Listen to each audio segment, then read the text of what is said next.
Okay, so for months, pretty much the entire tech world has been holding its breath for just one thing: Google's Gemini 3. The rumors were absolutely flying, the speculation was intense, but it all boiled down to one simple question. Could Google finally drop a model that would change everything? Well, let's get into it. I mean, the hype leading up to this launch was just next level. We saw tons of posts like this one, with people on the inside basically saying that Google was about to release a model so powerful it would make every other AI out there look like a toy. The anticipation was completely off the charts. But then, in the last few days, the mood started to shift. This counter-narrative started popping up, captured perfectly by this post. A growing skepticism that maybe it was all just hype. So, going into launch day, you had these two camps. Was this going to be a game changer or just the biggest letdown of the year? And look, it wasn't just AI developers who were glued to their screens for this. This launch had huge implications for the entire tech landscape. Honestly, the stakes just could not have been higher. Yeah, this was way more than just another model release. For rivals like OpenAI and Anthropic, the question was, is this the moment Google's massive resources finally create a lead no one can catch? For a company like NVIDIA, it was a test. Could Google's own custom chips, their TPUs, actually outperform the hardware everyone else uses? And for the market as a whole, a flop could have fueled all those fears that we've hit a wall, that the whole AI bubble was about to pop. And then it happened. The wait was over. Google dropped the news not with some big, flashy live event, but with a few simple blog posts and tweets that just immediately sent shockwaves through the industry. Google's CEO, Sundar Pichai, came out swinging with this huge claim, calling Gemini 3 the undisputed champ of multimodal AI. AI that gets not just text, but images, audio, video, the whole shebang. There was no hesitation, just a straight-up declaration. We built the best one. Period. And what's super interesting here is the strategy. Google has been criticized before for announcing things that are always coming soon. Well, they clearly learned their lesson. This time, Gemini 3 was available on day one, in search, in the app, for developers everywhere. That was a massive show of confidence. And to make you feel the power of this thing, Google DeepMind's CEO shared this amazing personal story.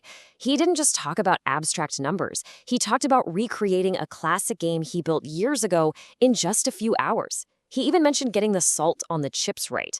It's a perfect little story to show off a whole new level of creative power.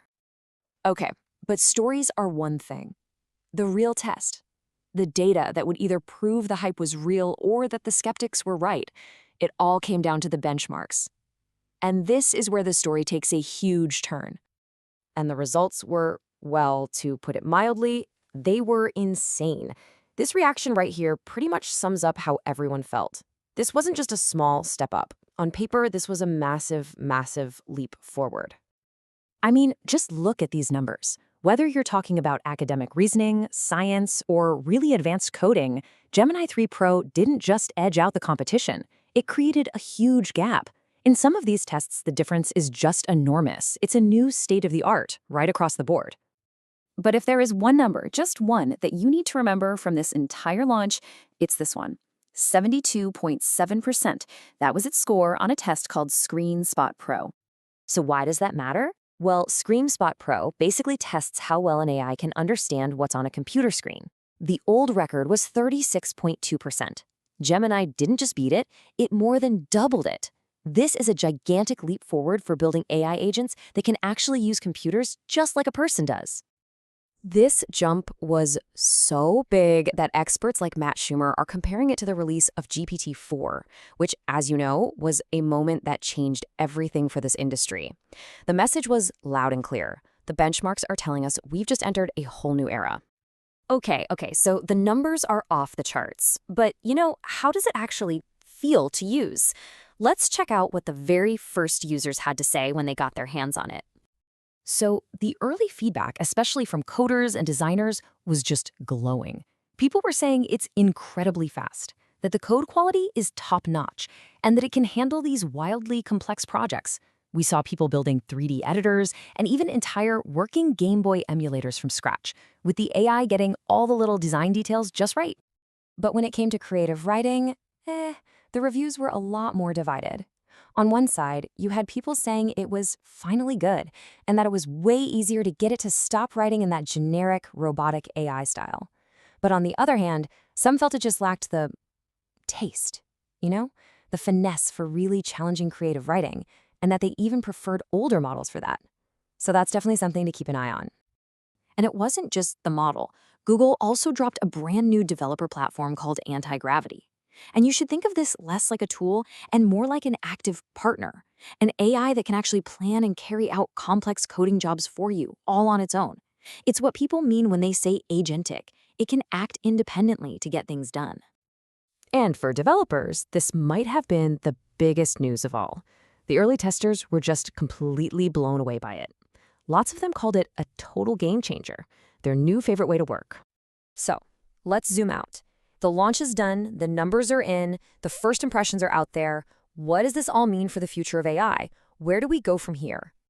Remember that fear we talked about at the beginning? That worry that AI progress was slowing down, that the bubble was about to burst because we'd finally hit a wall?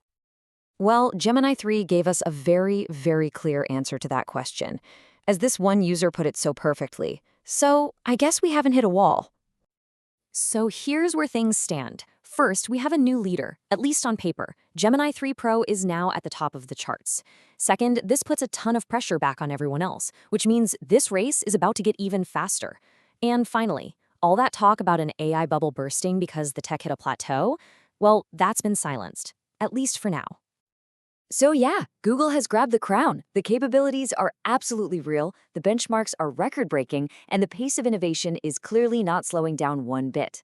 The only question now is, in a field that moves this fast, how long can anyone stay on top?